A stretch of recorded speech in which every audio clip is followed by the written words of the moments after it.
जय श्री कृष्णा।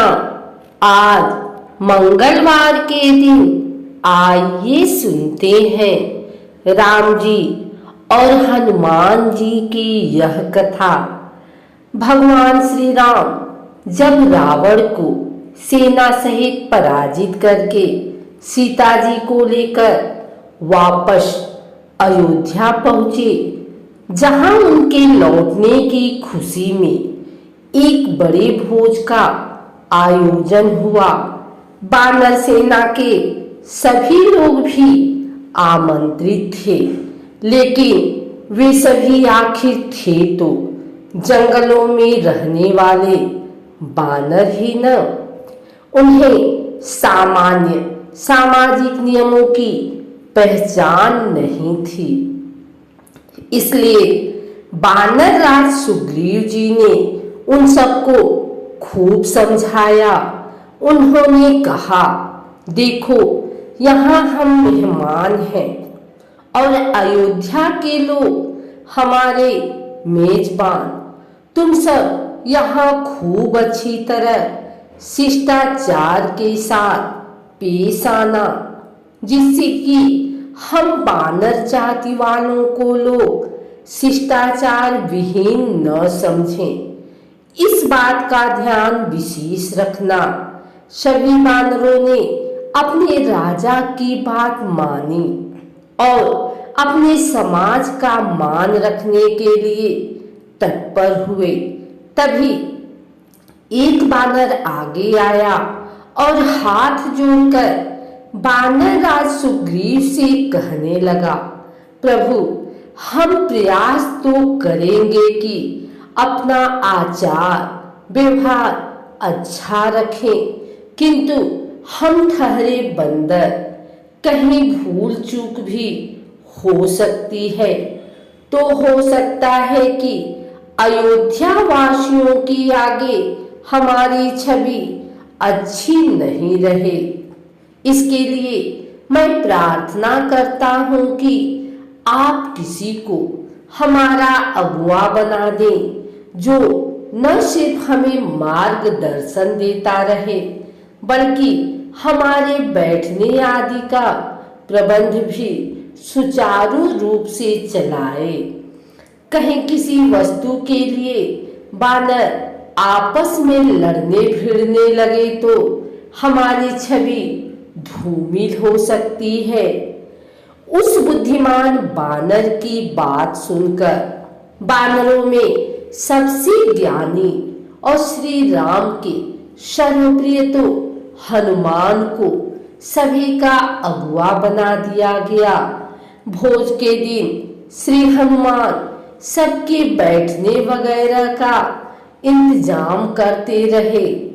पूरी वानर सेना को ठीक से बैठाने के बाद हनुमान जी जब श्री राम के समीप पहुंचे तो श्री राम के उन्हें बड़े प्रेम से कहा कि तुम भी मेरे साथ ही बैठकर भोजन करो।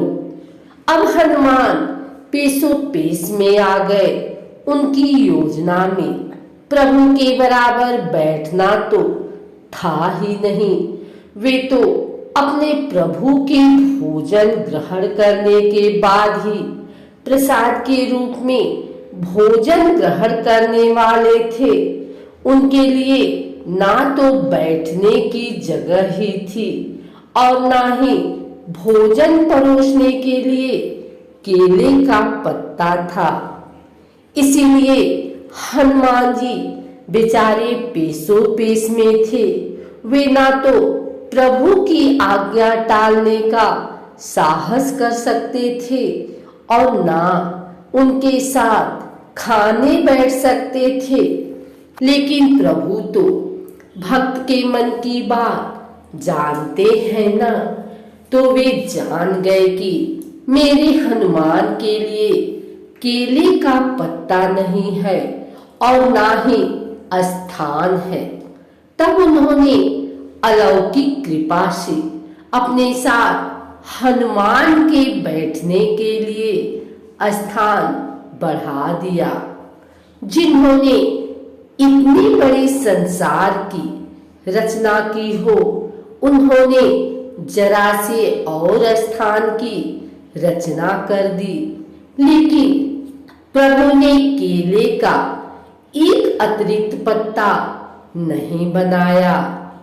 इसकी वजह भगवान ने कहा, हे मेरे प्रिय, अति प्रिय छोटे भाई और पुत्र की तरह दुलारे हनुमान, तुम मेरे साथ मेरे ही केले के पत्ते में भोजन करो, क्योंकि भक्त और भगवान एक ही हैं। कोई हनुमान को भी पूजे तो मुझे ही प्राप्त करेगा। भगवान का यही कथन अद्वैत यानी एकीवरवाद का मूल दर्शन है। इस पर श्री हनुमान जी बोले, हे प्रभु, आप मुझे कितने ही अपने बराबर बताएं, मैं कभी आप नहीं होऊंगा, ना तो कभी हो सकता हूँ और ना ही होने की अभिलाषा है। यह है द्वैत यानी जीव और ब्रह्मा के बीच की मर्यादा। मैं सदा सर्वदा से आपका सेवक हूँ और रहूंगा। आपके चरणों में ही मेरा स्थान था और रहेगा। मैं आपके साथ खा ही नहीं सकता। जब हनुमान जी ने प्रभु के साथ भोजन करने से इनकार कर दिया, तब श्री राम ने अपने सीधे हाथ की मध्यमा उंगली से केले के पत्ते के मध्य में एक रेखा खींच दी, जिससे वह पत्ता एक भी रहा और दो भी हो गया। एक भाग में प्रभु ने भोजन किया और दूसरे अर्ध में हनुमान जी को भोजन कराया, अर्थात जीवात्मा और परमात्मा के ऐक्य और द्वैत दोनों के चिन्ह के रूप में केले के पत्ते आज भी एक होते हुए भी दो हैं और दो होते हुए भी एक है, यानी द्वैत में अद्वैत। यही सृष्टि की रचना है जो ब्रह्मा और जीव के संबंध यानी द्वैत में अद्वैत को दर्शाती है। इसे समझ लिया तो जीवन का उद्धार तय है। इसका मूल प्रतीक केले का पत्ता है।